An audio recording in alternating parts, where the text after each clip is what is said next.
Area is called shear stress. ठीक है, हाँ, वन मोर इंपॉर्टेंट थिंग। अच्छा, शियर स्ट्रेस में बहुत ज़्यादा कंफ्यूजन हो जाता है। एक आपने टर्म पढ़ी होगी टॉर्शनल शियर स्ट्रेस। तो टॉर्शनल शियर स्ट्रेस क्या होगी? कोई भी एक रॉड है, उसको आपने एक एंड पे फिक्स कर दिया और दूसरे एंड पे आपने मरोड़ दिया, मतलब टॉर्शन दिया, उसे मरोड़ दिया, मतलब आपने टॉर्क अप्लाई किया। तो टॉर्क अप्लाई करने से क्रॉस सेक्शन, सी कंसेप्ट वही रहेगा, हम हर बारी आपको क्रॉस सेक्शन ही देखना है कि क्रॉस सेक्शन पे हो क्या रहा है। ठीक है, तो आप देख सकते हो गोल गोल एक जो शेयर स्ट्रेसेस डेवलप हो रही हैं वो इस तरीके से डेवलप हो रही है। ये शेयर स्ट्रेसेस जो है वो टॉर्शनल शेयर स्ट्रेस कहलाएंगी। ये वाली शेयर स्ट्रेसेस कौन सी कहलाएंगी? सिंपल शेयर, ठीक है, जो कि टेंजेंशियली लग रही है, और गोल टेंजेंशियल अगर इस तरीके से लग रही है तो वो torsional, because of the rotation of the shaft. ठीक है, शेफ्ट की रोटेशन या कोई भी रोटरी एलिमेंट जहाँ पर होगा वहाँ पर टॉर्शनल शेयर स्ट्रेसेस डेवलप होती हैं।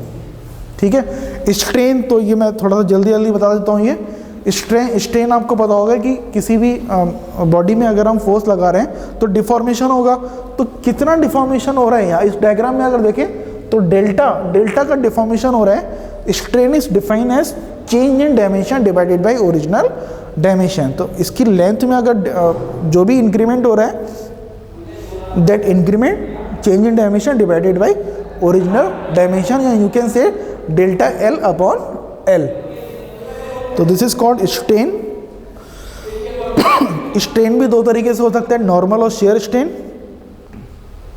ठीक है, normal strain can be categorize as longitudinal, lateral and volumetric. तो वॉल्यूमेट्रिक मैं कवर नहीं कर रहा हूँ। लॉन्गिट्यूडनल और लेटरल क्या हो जाएगा? सपोज एक सिलेंडर है, ठीक है, सिलेंडर में अगर आप फोर्स लगा रहे हो F, तो क्या होगा? इसकी लेंथ बढ़ जाएगी, डेल्टा एल। यहाँ पर आप देख सकते हो डेल्टा एल जो है वो लेंथ बढ़ जा रही है। तो ये delta L along the axis of the cylinder, longitudinal मतलब अलोंग द एक्सिस, लेटरल मतलब परपेंडिकुलर टू द एक्सिस।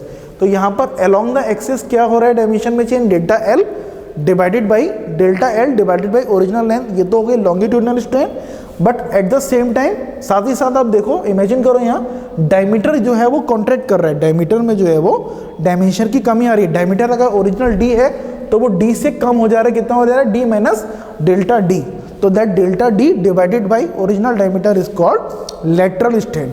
तो लॉन्गिट्यूडनल अलोंग द एक्सिस और ये परपेंडिकुलर टू द एक्सिस जो स्ट्रेन होती है वो लेटरल स्ट्रेन कहलाती है। शेयर स्ट्रेन, तो सपोज एक कोई एलिमेंट आपने लिया, उसको एक साइड से फिक्स कर दिया और ऊपर आपने एक टेंजेंशियल फोर्स लगाया P। तो इसको एंगल की टर्म में निकाल लेते हैं। tan phi is equal to CC dash upon BC। ठीक है, तो ये क्या होगा? ऊपर वाली साइड में थोड़ा सा स्ट्रेन डेवलप होगा और ये स्लाइड कर जाएगी। तो वो जितना भी बहुत ही माइन्यूट, मतलब 0.1 डिग्री 2 डिग्री जितना भी हो रहा है, 1 डिग्री से भी कम हो रहा है, उसको रेडियन में हम कैलकुलेट करते हैं। तो ये हमारी कहलाएगी shear strain. Hooke's law, stress is proportional to strain. तो stress proportional to strain within the proportional limit. तो यहाँ पर अभी मैं डिस्कस करूँगा कि प्रोपोर्शनल लिमिट क्या होती है, उसको डिस्कस करेंगे। स्ट्रेस अगर डायरेक्टली प्रोपोर्शनल है तो प्रोपोर्शनलिटी साइन को हटाने के लिए हम क्या करते हैं? कांस्टेंट का यूज़ करते हैं। That constant is called Young modulus. तो E is equal to stress is equal to Young modulus into strain. तो we can see Young modulus is equal to stress upon strain. ठीक है, तो young modulus क्या होता है? Young modulus का काम होता है कि किसी भी मटेरियल की रिजिडिटी को दर्शाता है। ठीक है, तो वो हम बाद में देखेंगे, properties of the material. Young modulus क्योंकि एक कांस्टेंट है तो इसकी वैल्यू जो है वो कांस्टेंट रहती है अलग अलग मटेरियल के लिए। फॉर एग्जांपल स्टील के लिए 200 से 210 गीगा पास्कल, ये जो टेबल बनी हुई है गीगा पास्कल में बनी हुई है। अच्छा, यंग मॉडुलस की यूनिट और स्ट्रेस की यूनिट सेम ही रहती है, जो कि हमने पहले देखी थी, न्यूटन पर मीटर स्क्वायर या mm square, pascal, kilo pascal, mega pascal, giga pascal. ये जो वैल्यू दे रखी है ये गीगा पास्कल में दे रखी है। These are the Young modulus of steel, cast iron, aluminium, brass and bronze. तो ये फिक्स है क्योंकि कांस्टेंट है, उसकी एक रेंज फिक्स है। पॉइजन्स रेशियो इस लेटरल स्ट्रेन और लॉन्गिट्यूडनल स्ट्रेन अभी हमने देखा पहले। तो इन दोनों को अगर हम डिवाइड कर दें, लेटरल स्ट्रेन अपॉन लॉन्गिट्यूडनल, ये हमारा पॉइजन्स रेशियो होता है। ये भी आपका फिक्स रहता है ऑलमोस्ट, स्टील के लिए, ब्रास के लिए, ब्रॉन्ज के लिए, एल्यूमिनियम के लिए ये पॉइजन्स रेशियो फिक्स रहता है। ठीक है। Now very important topic is stress strain diagram for the mild steel and cast iron. ठीक है। तो ये डायग्राम कहाँ पर परफॉर्म किया जाता है? हम लैब में, मटेरियल साइंस की लैब अगर आपने करी होगी थी, यूटीएम पे, अल्टीमेट टेंसाइल मशीन पे, अल्टीमेट यूटीएम पे हम ये परफॉर्म करते हैं। और एक स्पेसिमेन होता है, स्पेसिमेन में हम क्या करते हैं, टेंसाइल फोर्स लगाते हैं और स्पेसिमेन बीच से क्या होता है, ब्रेक कर जाता है, टूट जाता है। तो ये डायग्राम हम तब तक बनाते रहते हैं जब तक स्पेसिमेन टूट ना जाए, ब्रेक ना कर जाए। ठीक है। तो होता क्या है, जैसे जैसे हम फोर्सेस लगा रहे हैं, जैसे ही फोर्स लगाया बॉडी में डिफॉर्मेशन हुआ, बहुत ध्यान से सुनो, जैसे ही हमने कुछ फोर्स लगाया बॉडी में डिफॉर्मेशन हुआ, बॉडी में डिफॉर्मेशन हुआ, स्ट्रेन डेवलप हुई, जैसे ही स्ट्रेन डेवलप हुई रेस्टिंग फोर्स डेवलप हुआ। मतलब स्ट्रेन पहले आता है, कई बार क्वेश्चन पूछ लेता है कि पहले स्ट्रेस आया है स्ट्रेन, पहले स्ट्रेन आया, बॉडी में थोड़ा सा माइन्यूट सा डिफॉर्मेशन हुआ, उसके बाद ही तो बॉडी ने रेजिस्टेंस डेवलप किया। भाई थोड़ा सा डिफॉर्मेशन जैसे ही हुआ तभी तो रेजिस्टेंस डेवलप हुआ, डिफॉर्मेशन होगा ही नहीं तो रेजिस्टेंस क्यों डेवलप होगा? तो जैसे ही स्ट्रेन डेवलप हुआ, स्ट्रेस डेवलप होना शुरू हुआ। शुरू में जो क्या हुआ, ये लीनियरली डेवलप हुआ। यहाँ पर कई सारे आप पॉइंट्स देख रहे हो, मैं सबको एक्सप्लेन कर दूंगा। शुरुआत में ये क्या हुआ, लीनियरली डेवलप हुआ, तो that point A is called proportional limit. उसके बाद अच्छा ये डक्टाइल मटेरियल के लिए है, ठीक है, ये जो हम बात कर रहे हैं stress strain diagram for the mild steel, and mild steel जो होती है वो डक्टाइल मटेरियल होती है। उसके बाद जैसे फोर्स तो हम कंटिन्यूस लगा रहे हैं मशीन पे, यूटीएम मशीन पे हम कंटिन्यूसली फोर्स लगा रहे हैं। तो जैसे ये ए से जैसे ही आगे ए से आगे बढ़ा, सी अप टू ए एक बिल्कुल सीधी लाइन है, स्ट्रेट लाइन है, लेकिन ए से बी तक थोड़ा सा कर्व हो गया ये, ठीक है, यानी ए से बी तक जो है लिमिट ऑफ प्रोपोर्शनलिटी खत्म हो गई। That point B is called elastic limit. अच्छा ए पे अगर मैं लोड रिमूव कर दूं, ए पे अगर मैं मशीन को बंद कर दूं या लोड को रिमूव कर दूं तो वो अपनी ओरिजिनल शेप में आ जाएगा। अगर बी पे मैं लोड बंद कर दूं तो भी वो अपने ओरिजिनल शेप पे आ जाएगा, ठीक है। बट यहाँ जो स्ट्रेस और स्ट्रेन का जो रिलेशन होगा अप टू ए लीनियर होगा, सीधी लाइन आएगी, और यहाँ पर लीनियर नहीं होगी, बस ये अंतर है, ठीक है। बी के बाद क्या होता है भाई, किसी भी मटेरियल को जब आप खींचते चले जाओगे तो एक टाइम बाद कुछ मटेरियल भी थोड़ा परेशान हो जाएगा, उसके अंदर क्या होगा, उसके अंदर जो भी कुछ ना कुछ डिफेक्ट डेवलप होंगे, या फिर एक वर्ड हम बोलते हैं रिक्रिस्टलाइजेशन हो जाएगा, ठीक है। तो कुछ ना कुछ मटेरियल में जैसे ही लगेगा कि मटेरियल में कुछ हो रहा है तो ये पॉइंट क्या हो जाएगा, सी, मतलब कुछ टाइम बाद पॉइंट जो है सी, अगर ये सी पॉइंट आ गया तो सी पॉइंट पे अगर आप लोड को रिमूव भी कर दे रहा हो तो वो अपनी ओरिजिनल शेप एंड साइज में नहीं आएगा, ठीक है, मटेरियल अपनी ओरिजिनल शेप एंड साइज में नहीं आएगा। तो सी पॉइंट जो कहलाता है वो अपर यील्डिंग पॉइंट कहलाता है, यानी सी पॉइंट पे अगर आप हल्का सा भी लोड लगा दो या लोड को हटा भी दो, ठीक है, तो भी वो क्या होगा, पीछे नहीं जाएगा, वो थोड़ा आगे चला जाएगा, यानी सी से डी तक आ जाएगा। तो डी जो कहलाता है वो upper yield point, lower yield point कहलाता है, सी जो है वो अपर यील्डिंग पॉइंट कहलाता है। यील्ड, यहाँ पर एक वर्ड आ गया यील्ड। यील्ड का मतलब है मटेरियल में कहीं ना कहीं रिक्रिस्टलाइजेशन हो गया, या फिर कहीं ना कहीं उसके लाइन डिफेक्ट, सरफेस डिफेक्ट, कुछ ना कुछ डिफेक्ट उसमें आने शुरू हो गए, ठीक है। तो उसके बाद जब डी तक आ जाता है तो यहाँ तक ये मटेरियल में दिक्कत है, मटेरियल कमज़ोर है अभी, लेकिन डी पे आके स्ट्रेन हार्डनिंग हो जाती है, डी पे आके मटेरियल में स्ट्रेन हार्डनिंग हो जाती है, यानी कुछ ना कुछ फिनोमेना ऐसा होता है कि उसके अंदर जो एटॉमिक अरेंजमेंट है या मॉलिक्यूलर जो लेवल पे अरेंजमेंट है वहाँ इंटरलॉकिंग हो जाती है। इंटरलॉकिंग हो जाती है तो मटेरियल अपनी फिर से जो वापस उसकी जो मजबूती है, ताकत है, वो फिर से वो गेन करता है। तो यहाँ पर लॉकिंग हो जाती है। अगर यहाँ पर आपने लोड को हटा दिया, ठीक है, तो वो मतलब यहाँ पर जो है फर्दर डिफॉर्मेशन नहीं होगा अगर आपने लोड को हटा दिया, जबकि सी पे अगर लोड को हटा दिया तो ऑटोमेटिकली डिफॉर्मेशन हो जा रहा था, बट यहाँ नहीं होगा। यहाँ से आगे कर्व को लेके जाने में आपको लोड कंटिन्यूसली आपको लोड लगाना पड़ेगा या बढ़ाना पड़ेगा, ठीक, अल्टीमेटली यूटीएम पे आपने लगाया तो आपको फ्रैक्चर करना है ना, तो यहाँ पर डी पे आपको ज़्यादा लोड लगाना पड़ेगा, डी से लेकर ई तक, ये कहलाती है स्ट्रेन हार्डनिंग। ठीक है, स्ट्रेन हार्डनिंग जब ई पे आ जाएगा, मतलब मटेरियल ने इंटरलॉकिंग करी, लेकिन आप मान तो रहे नहीं हो, आपने क्या करना है, तोड़ के मानना है मटेरियल को। तो आपने ज़्यादा सा फोर्स लगाया, जब ये ई पे आया तो ई पे क्या हुआ, नेक फॉर्मेशन हुआ, यानी मटेरियल का जो डिफॉर्मेशन है, यानी जो क्रैक है, सी क्रैक की शुरुआत तो यहाँ से हो गई थी यील्डिंग से, तो ये यील्डिंग आपको बहुत ध्यान रखनी है, फैक्टर ऑफ सेफ्टी का कंसेप्ट यहाँ यील्डिंग से ही आएगा। जब आप आगे जब डिज़ाइन में जब यूज़ करोगे तो दिस यील्डिंग और अल्टीमेट, यील्डिंग अल्टीमेट, फिर से रिपीट कर रहा हूँ, ये पॉइंट सी और ई ये बहुत बहुत बहुत इंपॉर्टेंट है। जब भी आप कोई न्यूमेरिकल करोगे डिज़ाइन में, तो दिस यील्डिंग के समय ही थोड़ा सा मटेरियल में प्रॉब्लम आनी शुरू हो गई, बट आपको तो मटेरियल को तोड़ना था, तो आप लोड को इंक्रीज करते चले गए और अल्टीमेटली ई पॉइंट पे आके जो क्रैक इनिशिएशन था वो उसका बड़ा रूप सामने आया, मतलब उसमें नेक फॉर्मेशन हो गया। आपको मटेरियल में जो भी ब्रेकिंग हो रही थी वो दिखनी चालू हो गई, मटेरियल की ब्रेकिंग जो है वो आप नेकेड आई से आपको दिखना चालू हो गई, और यहाँ पर जैसे ही दिखना चालू हुई, थोड़ा सा लोड और लगाया, मटेरियल फ्रैक्चर हो गया। ठीक है, मटेरियल दो टुकड़ों में टूट गया, and this is called, this F point is called breaking point और फ्रैक्चर पॉइंट। ठीक है, तो पूरी की पूरी साइकिल रहती है मटेरियल के फ्रैक्चर तक।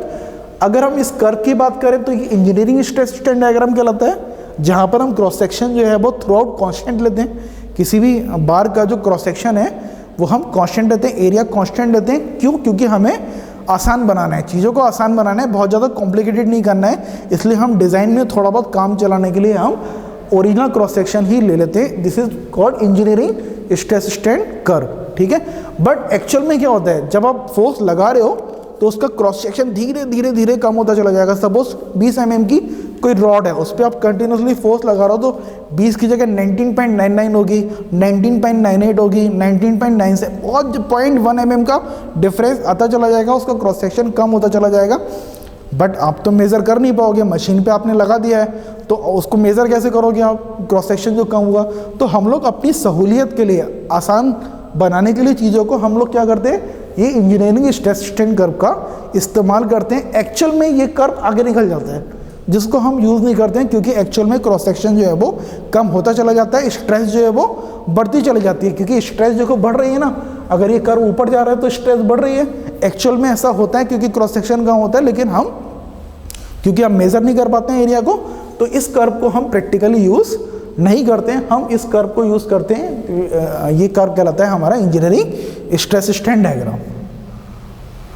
तो ये मैंने बता दिया आपको प्रोपोर्शनल लिमिट क्या होती है, ए बी सी डी, ये सारे पॉइंट्स मैंने एक्सप्लेन कर दिए, A B C D E F. Proportional limit, elastic limit, upper yield point, lower yield point, ultimate neck formation, ultimate stress point, यानी इससे ज़्यादा ताकत नहीं है मटेरियल में इससे। यहाँ पर जो मटेरियल जो ई पॉइंट पे जो स्ट्रेस की जो वैल्यू होती है, ई पॉइंट पे जो स्ट्रेस की जो वैल्यू होती है, this is the maximum strength of material, जो कि आपके सब्जेक्ट का नाम है, जो आपने पहले सेमेस्टर में पढ़ रखा होगा। इस पॉइंट पे मैक्सिमम स्ट्रेंथ ऑफ मटेरियल होती है, इसके बाद तो वो टूट ही जाना है, उसके बाद तो एक मुक्का हमारा टूट जाना है। ठीक है, तो ये सारे पॉइंट मैंने एक्सप्लेन कर दिए, up to proportional limit, elastic limit, upper yield point, lower yield point, ultimate stress point, breaking point, ये सारे मैंने एक्सप्लेन कर दिए। ठीक है, नाउ ये तो डक्टाइल मटेरियल के। अच्छा, डक्टाइल और ब्रिटिल में क्या डिफरेंस है?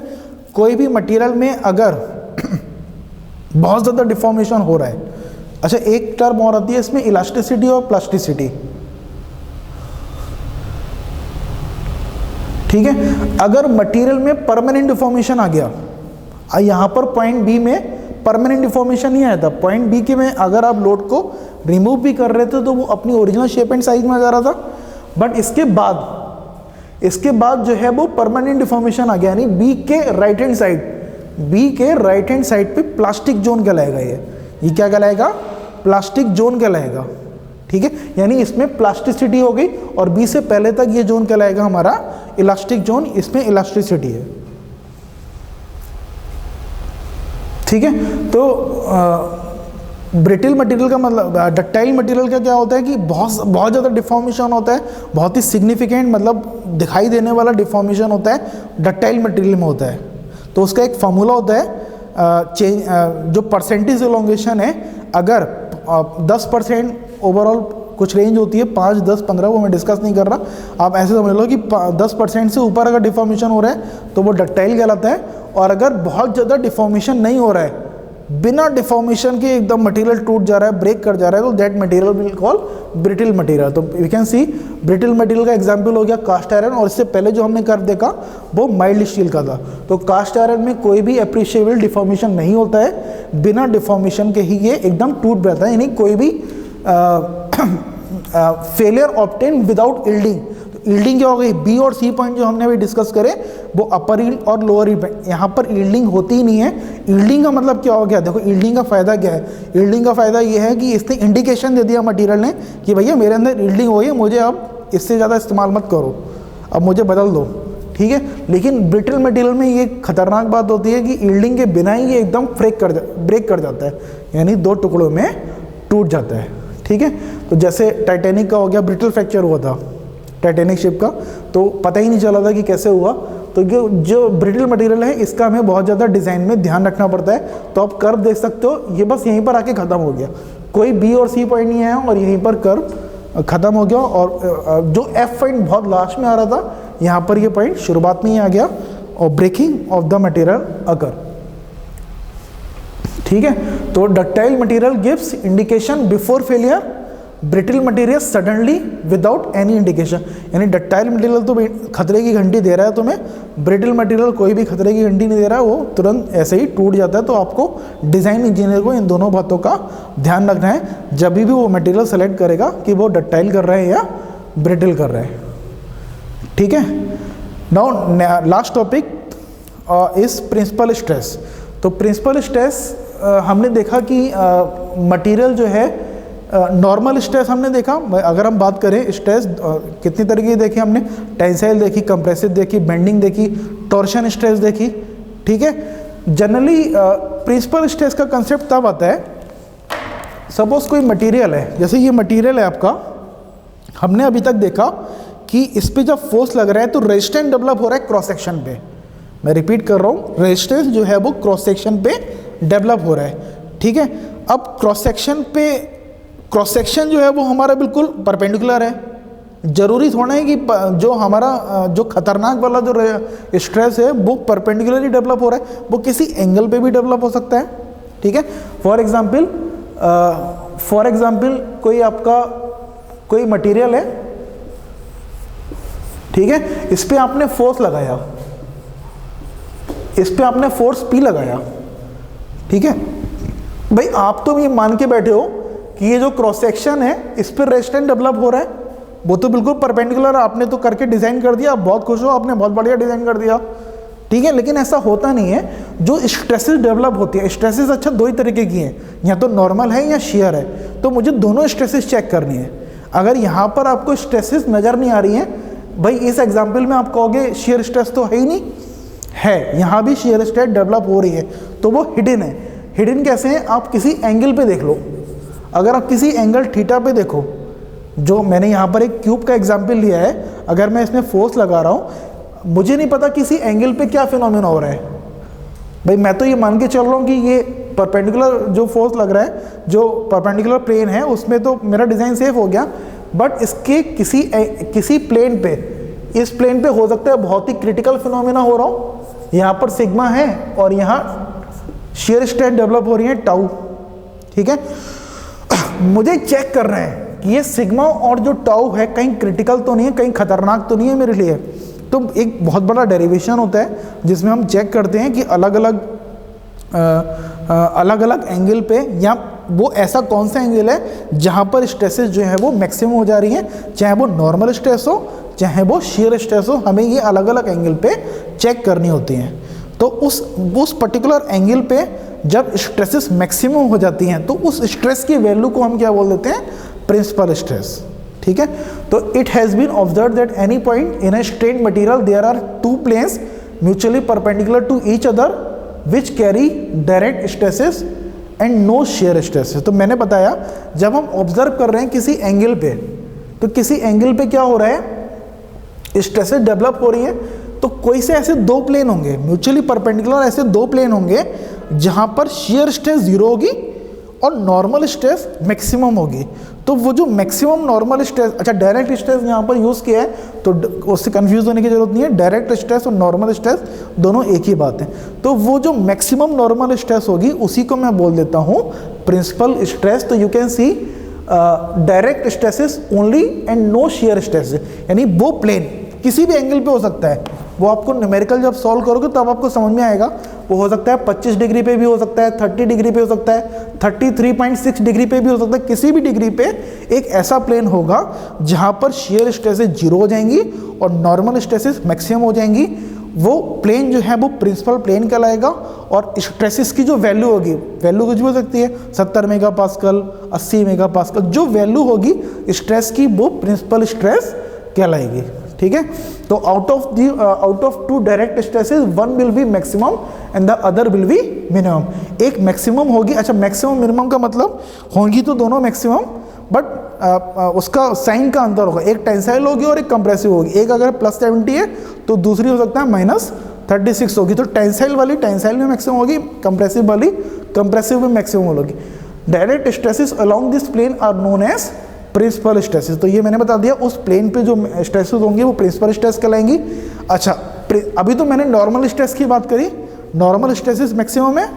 ठीक है, तो नॉर्मल स्ट्रेसेस की मैंने बात करी, साथ ही साथ कोई प्लेन ऐसा भी तो होगा, किसी एंगल पे ऐसा भी तो प्लेन होगा जहां पर shear स्ट्रेसेस मैक्सिमम होंगी, तो उस प्लेन को हम क्या बोल देंगे, shear maximum plane of maximum shear stress.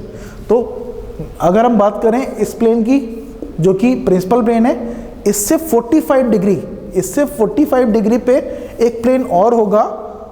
ठीक है, the plane of maximum shear stress are at the right angle to each other and at 45 degree to the principal. यानी दो परपेंडिकुलर जो प्लेन है जिसपे नॉर्मल स्ट्रेसेस ज़्यादा हैं, वो उससे 45 डिग्री के अंतर पे एक दो प्लेन और होंगे, उसको हम बोल देंगे, उस प्लेन पे क्या होगा, shear स्ट्रेसेस जो हैं वो मैक्सिमम होंगी, लेकिन नॉर्मल स्ट्रेसेस उस पर जीरो नहीं होंगी। ठीक है, तो ये चीज़ें आप स्ट्रेंथ ऑफ मटेरियल में पढ़ते हो बहुत डिटेल में।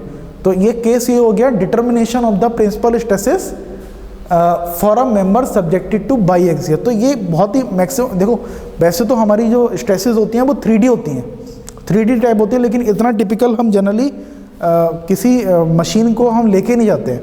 जैसे कोई एलिमेंट है, हम एज्यूम कर लेते हैं कि उसके अंदर ज़्यादा ज़्यादा एक या दो डायरेक्शन में फोर्स लग रहा है, एक टेंजेंशियल डायरेक्शन में फोर्स लग रहा है, तो उसी हिसाब से हम कैलकुलेशन कर लेते हैं और वो कैलकुलेशन हमारी कामयाब होती है। ठीक है, बहुत ज़्यादा इतना टिपिकल हम 3D स्ट्रेस तक भी लेके जाते हैं, लेकिन बहुत ही कम केस में। हमारा डिज़ाइन इंजीनियर का रोल क्या है, जो भी आप न्यूमेरिकल जो सॉल्व कर रहे हो, जो भी डाटा अवेलेबल है उसको सिंप्लीफाई करना है। तो ये जो स्ट्रेसेस, जो 2D स्ट्रेस का जो केस होता है वो हो गया हमारा, कोई भी एलिमेंट है उसके अंदर सिग्मा वन लग रहा है और सिग्मा 2 लग रहा है। सिग्मा मैं किसको डिनोट कर रहा हूँ, नॉर्मल स्ट्रेस को। ठीक है, तो दो डायरेक्शन, एक्स डायरेक्शन में भी फोर्स लग रहा है और वाई डायरेक्शन में भी फोर्स लग रहा है। फोर्स कह लो या स्ट्रेस, यहाँ पर स्ट्रेस सिग्मा वर्ड यूज़ किया है तो वो फोर्स नहीं है, पर यूनिट एरिया की हम बात कर रहे हैं। तो सिग्मा 1 लग रहा है, सिग्मा 2 लग रहा है और ये एक फोर्स लग रहा है टाउ। ये टाउ आप देख सकते हो, ये अपोजिट, ऊपर नीचे अपोजिट फेसेस पे shear स्ट्रेसेस लग रही हैं। अब मेरा इंटरेस्ट क्या है, मैं किसी एंगल पे देखूं, जैसा कि मैंने अभी बताया आपको, मेरा जो इंटरेस्ट है, मैं जानना चाह रहा हूं कि किसी एंगल पे क्या हो रहा है, किसी एंगल पे नॉर्मल स्ट्रेसेस कैसे बिहेव कर रही हैं और उस एंगल पे shear स्ट्रेसेस कैसे बिहेव कर रही हैं, उसकी वैल्यूज़ कितनी हैं। तो यहाँ एक डेरिवेशन रहता है, इसमें इस कंडीशन के लिए डेरिवेशन रहता है, उस डेरिवेशन को हम सॉल्व करने के बाद ये वैल्यू निकल के आती हैं and this are the value of principal stresses. ठीक है, सपोज आपको ये वैल्यू पता हो, सिग्मा 1 की वैल्यू है 30 मेगा पास्कल, सिग्मा 2 की वैल्यू है 15 मेगा पास्कल। तो ये जो वैल्यू है, सिग्मा 1 पता चल गया, सिग्मा 2 पता चल गया और shear स्ट्रेस लेट अस से 10 मेगा पास्कल है, तो सिग्मा 1, सिग्मा 2, सिग्मा 3 अगर आपको पता चल गया तो you can calculate the value of the maximum and minimum principal stresses. तो सिग्मा 1 की वैल्यू क्या हो जाएगी, ये डेरिवेशन के बाद जो वैल्यू आती है, sigma 1 plus sigma 2 upon 2 plus 1/2 under root sigma 1 minus sigma 2 square plus 4 into tau square. तो सिग्मा 1 आपको मालूम है 30, सिग्मा 2 की वैल्यू मालूम है आपको 15, टाउ की वैल्यू है 10। तो यहाँ पर आप मैक्सिमम प्रिंसिपल स्ट्रेस निकाल सकते हो। सेकेंड, इस पॉजिटिव प्लस साइन को आप नेगेटिव कर दो तो यहाँ पर मिनिमम प्रिंसिपल स्ट्रेस आ जाएगी, सिग्मा 2 इस फॉर्मूले से आ जाएगी, और ये टाउ मैक्स आ जाएगा, टाउ मैक्स की वैल्यू इस फॉर्मूले से आ जाएगी। अच्छा, तीन ही इसमें इनपुट जो आपको देना है वो तीन देना है, सिग्मा 1 सिग्मा 2 और टाउ का इनपुट देना है, और तीनों वैल्यू आपको निकल जाएंगे। अच्छा, इसकी इंपॉर्टेंस क्या है? इसकी इंपॉर्टेंस ये है कि जो भी हमने इससे लेक्चर की शुरुआत में हमने बहुत सारे कंपोनेंट देखे थे, गियर देखा था, शेफ्ट देखा था, तो हमें करना क्या है? शेफ्ट किसी मशीन में घुस गया, सपोज शेफ्ट किसी लेथ मशीन में घुस गया है, मिलिंग मशीन में घुस गया, तो आपको पहले तो इमेजिन करना है कि कितने तरीके के इसमें फोर्स लग रहे हैं। ये आपने इमेजिन कर लिया। इमेजिन करने के बाद आपने सिचुएशन को यहाँ पर लेके आए कि 2 डायरेक्शन में लग रहे हैं, 3 डायरेक्शन में लग रहे हैं, उसको एक फॉर्मुलेट कर दिया, इसको एक छोटा सा एक एज अ न्यूमेरिकल ले लिया। न्यूमेरिकल लेने के बाद आपको ये पता चल गया कि इस शेफ्ट में, बिकॉज जैसे आपने लेथ मशीन में फिट किया, इतने सारे फोर्सेस डेवलप हो गए, और उसकी वजह से जो स्ट्रेसेस हैं उसकी वैल्यू सपोज यहाँ से निकल के आ रही है, लेट अस टेक 45 मेगापास्कल आ रही है, तो आपको पता चल गया भाई 45 मेगापास्कल मैक्सिमम है, इससे ज़्यादा जाना नहीं है। तो यहाँ पर वो चाहे किसी भी एंगल पे हो, इससे ज़्यादा जाना नहीं है। तो मुझे इस तरीके से डिज़ाइन करना है कि उसके क्रॉस सेक्शन पे इससे ज़्यादा स्ट्रेस डेवलप ना हो। इससे ज़्यादा अगर डेवलप हो गई तो क्या होगा? वो फेल कर जाएगा। तो फेल वाला डिज़ाइन इंजीनियर को नहीं देना है, उसको ऐसा डिज़ाइन देना है जो कि जब एप्लीकेशन में पुट हो तो फेलियर ना हो। ये 3 पैरामीटर बहुत ही ज़्यादा इंपॉर्टेंट है। इसको मैं अगले लेक्चर में एक न्यूमेरिकल के साथ में डिस्कस करूंगा इन तीनों पॉइंट को। तो मुझे मैक्सिमम वैल्यू पता चल गई प्रिंसिपल स्ट्रेस की और टाउ मैक्स की, तो किसी भी कंपोनेंट में क्या लग सकती है वो मैंने यहाँ से निकाल लिया। तो ये तो हो गया बाई एक्सियल, 2 डायरेक्शन में लग रही है, ठीक है। थोड़ा सा और सिंपल न्यूमेरिकल कर लेते हैं, ठीक है। उसमें क्या हो जाएगा? This is subjected to direct stresses in one plane and one is, यानी इसमें क्या लग रहा है? एक नॉर्मल स्ट्रेस लग रही है और एक टाउ लग रही है, यानी सिग्मा 2 जो वाई डायरेक्शन में लग रहा था उसको मैंने 0 कर दिया। 0 कर दिया तो फॉर्मूले में देखो आप, अगर आप यहाँ 0 कर दोगे, अगर यहाँ सिग्मा 2 की वैल्यू 0 कर दोगे तो क्या हो जाएगा? फॉर्मूला उस हिसाब से सिंप्लीफाई हो जाएगा। तो यहाँ पर फॉर्मूला क्या हो गया? Maximum principal stress, minimum principal strain and tau max. ये 3 फॉर्मूले आपको याद रखने हैं, ठीक है। तो we will see on the basis of this 3 numerical, we will see some numerical. और इस न्यूमेरिकल का पर्पस ये होगा कि जो भी आपने इससे पहले पढ़ रखा है, स्ट्रेंथ ऑफ मटेरियल जो भी सब्जेक्ट पढ़ रखा है, तो जितने भी स्ट्रेसेस हैं वो सारे के सारे इस न्यूमेरिकल में लग जाने हैं। और आप इससे आपको आइडिया लग जाएगा कि अगर मैं इसका डिज़ाइन कर रहा हूँ तो किस तरीके से मैं कर रहा हूँ। तो दैट न्यूमेरिकल ये मैं अगले लेक्चर में डिस्कस करूँगा। उससे आपको सारे के सारे जो स्ट्रेसेस हैं वो आपको पता चल जाएंगे। तो बहुत बहुत थैंक यू लेक्चर सुनने के लिए। Thank you to all.